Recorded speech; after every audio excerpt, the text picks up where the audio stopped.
Para saudara dan saudari yang Tuhan cintai, selamat pagi dan selamat bertemu lagi dalam renungan harian dari Paroki Santo Fransiskus Assisi Apeo, edisi hari Senin, tanggal 19 Januari 2026, dalam masa biasa yang kedua. Mengawali hari yang baru ini, kita hendak mendengar dan merenungkan sabda Tuhan. Marilah sebelum kita mendengar dan merenungkan sabda Tuhan, kita berdoa. Dalam nama Bapa dan Putra dan Roh Kudus. Amin. Allah Bapa Maha Setia, kami bersyukur karena Engkau telah mengutus Putramu, satu-satunya jaminan keselamatan kami. Semoga kami selalu tekun dan setia mendengarkan dan melaksanakan sabda Yesus Kristus. Bersabdalah ya Tuhan, kami siap mendengarkan. Terpujilah Engkau Bapa, Putra dan Roh Kudus, kini dan sepanjang segala masa. Amin. Dalam nama Bapa dan Putra dan Roh Kudus. Amin. Para saudara dan saudari yang Tuhan cintai, sabda Tuhan yang hendak kita dengar dan kita renungkan untuk mengawali hari yang baru ini diambil dari Injil Markus pasal 2 ayat 18 sampai 22. Tuhan bersamamu. Inilah Injil suci menurut Markus. Waktu itu murid-murid Yohanes dan orang-orang Farisi sedang berpuasa. Pada suatu hari datanglah orang-orang kepada Yesus dan berkata, "Murid-murid Yohanes dan murid-murid orang Farisi berpuasa. Mengapa murid-muridmu tidak?" Jawab Yesus kepada mereka, "Dapatkah sahabat-sahabat pengantin pria berpuasa selagi pengantin itu bersama mereka? Selama pengantin itu ada bersama mereka, mereka tidak dapat berpuasa. Tetapi waktunya akan datang, pengantin itu diambil dari mereka, dan pada waktu itulah mereka akan berpuasa. Tidak seorang pun menambalkan secari kain yang belum susut pada baju yang sudah tua. Karena jika demikian, kain penambal itu akan mencabiknya yang baru menjadi mencabik yang tua, sehingga makin besarlah koyaknya. Demikian juga tak seorang pun mengisikan anggur baru ke dalam kantong kulit yang sudah tua. Karena jika demikian, anggur tersebut akan mengoyakkan kantong itu, sehingga baik anggur baru maupun kantongnya akan terbuang. Jadi anggur yang baru hendaknya disimpan dalam kantong yang baru pula." Demikianlah sabda Tuhan.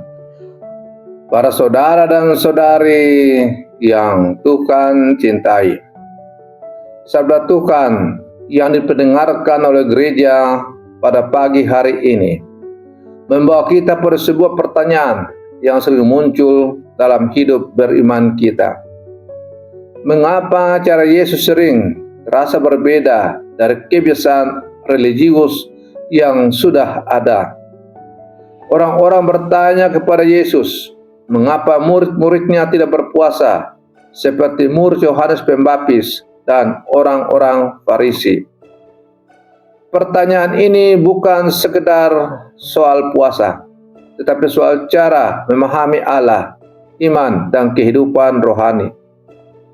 Melalui sabda Tuhan yang hari ini kita dengar, Yesus mengajak kita untuk masuk ke pemahaman yang lebih dalam tentang iman yang hidup, segar, dan berakar pada relasi, bukan sekadar kebiasaan lahiriah. Para saudara dan saudari yang Tuhan cintai, Yesus menjawab pertanyaan tentang puasa dengan gambaran pesta pernikahan. Selama mempelai laki-laki masih bersama mereka, tidaklah pantas untuk berpuasa. Artinya, kehadiran Yesus membawa sukacita keselamatan, bukan beban religius yang menindas. Yesus mengingatkan bahwa iman bukan pertama-tama soal aturan, tetapi hubungan kasih dengan Allah. Puasa, doa, dan praktik keagamaan lainnya hanya bermakna jika lahir dari relasi yang hidup dengan Tuhan. Maka kita perlu bertanya pada diri kita masing-masing, apakah praktik iman saya lahir dari cinta kepada Tuhan atau hanya dari kebiasaan dan kewajiban? Para saudara dan saudari yang Tuhan cintai, Yesus tidak menolak puasa. Ia mengatakan bahwa suatu saat murid-murid akan berpuasa ketika mempelai itu diambil dari mereka. Ini berarti bahwa askese dan pengorbanan tetap penting, tetapi harus dilakukan pada waktu dan dengan sikap yang benar. Puasa sejati bukan untuk pamer kesalehan, tetapi untuk memurnikan hati, untuk melatih kepekaan terhadap sesama, dan untuk membuka ruang bagi Allah bekerja. Apakah pengorbanan yang saya lakukan sungguh mendekatkan saya kepada Tuhan dan sesama? Para saudara dan saudari yang Tuhan cintai, Yesus kemudian menggunakan dua perumpamaan yang sangat kuat dan baik. Kain baru pada baju lama, anggur baru dalam kantong tua. Pesannya sangat jelas. Kebaruan Injil tidak bisa dipaksakan ke dalam pola lama yang kaku.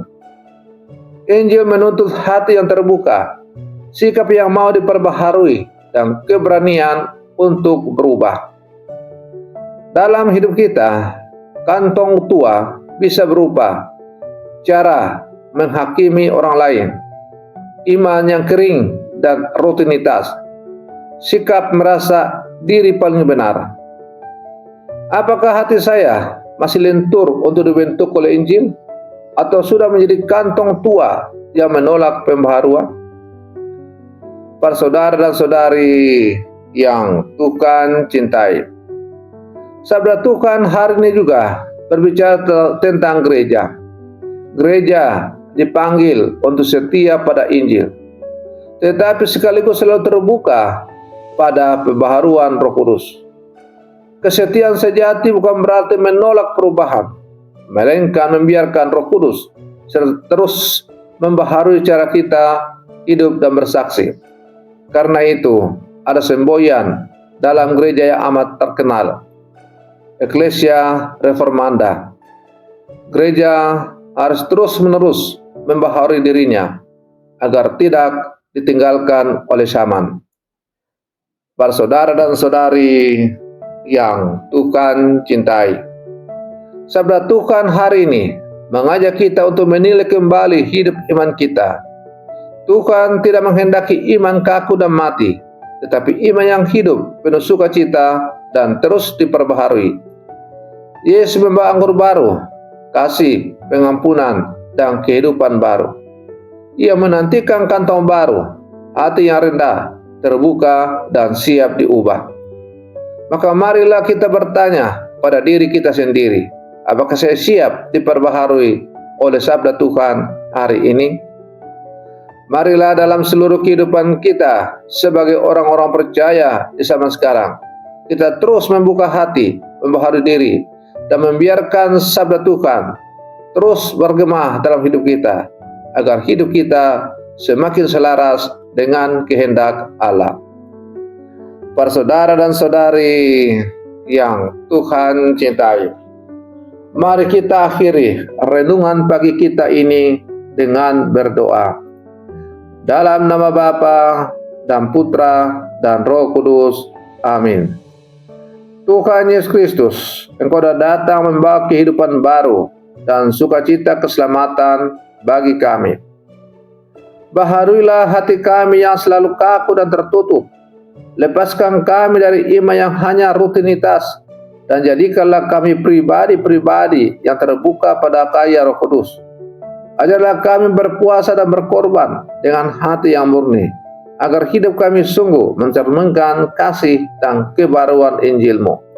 Engkaulah Tuhan dan Penyelamat kami, kini dan sepanjang segala masa. Amin. Dalam nama Bapa dan Putra dan Roh Kudus. Amin. Pak saudara dan saudari yang terkasih, selamat pagi. Tuhan memberkati kita semua.